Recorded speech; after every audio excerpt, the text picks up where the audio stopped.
magbibigay ako ng 1,000,000 sako ng bigas para sa mga pamilya sa Batangas na hindi pa nakatanggap ng ayuda sa gobyerno.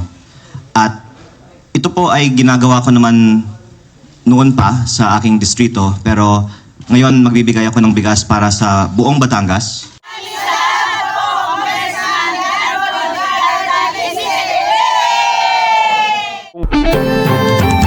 11,000 na sako ng bigas ang matatanggap ng mga taga-Mataas na Kahoy dito nga po sa bayang ito.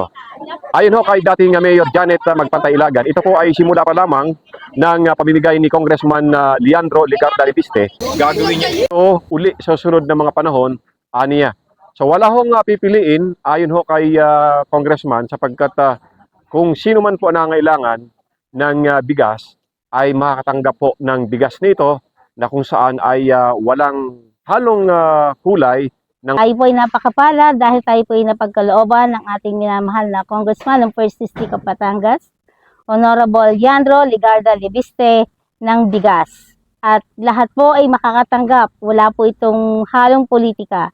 Ito po ay mula sa puso ng ating Congressman Leandro Ligarda Leviste. So una po sa lahat ay pasasalamat po ulit kay Congressman Leandro Ligarda Leviste dahil patuloy po ang kanyang pag-alalay at pagmamahal sa bayan ng Mataas na Kahoy. So at sa ating pong tingin, dahil tayo po ay isa sa kanyang nabiyayaan na bayan, ay talaga pong malaki po ang maitutulong po nito. At dahil din po doon ay ako po ay naniniwala na matibay at mahusay ang pagmamahal at talagang hindi matatawaran ang pagmamahal po niya sa bayan po ng Mataas na Kahoy. Mga dating members ng Sangguniang Bayan ng Mataas na Kahoy ay taus-pusong nagpapasalamat sa atin pong kagalang-galang Congressman Leandro Ligarda Leviste sa pagbibigay po ng bigas sa buong siya ng Mataas na Kahoy. Gayon din. Maraming salamat po.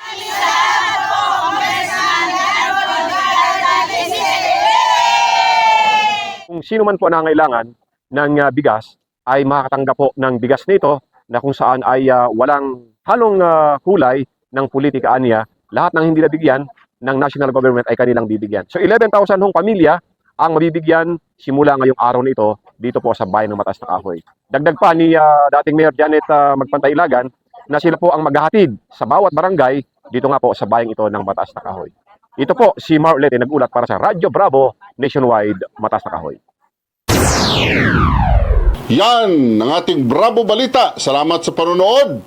Follow at subscribe at like na po kayo sa aming Facebook, YouTube at TikTok channel.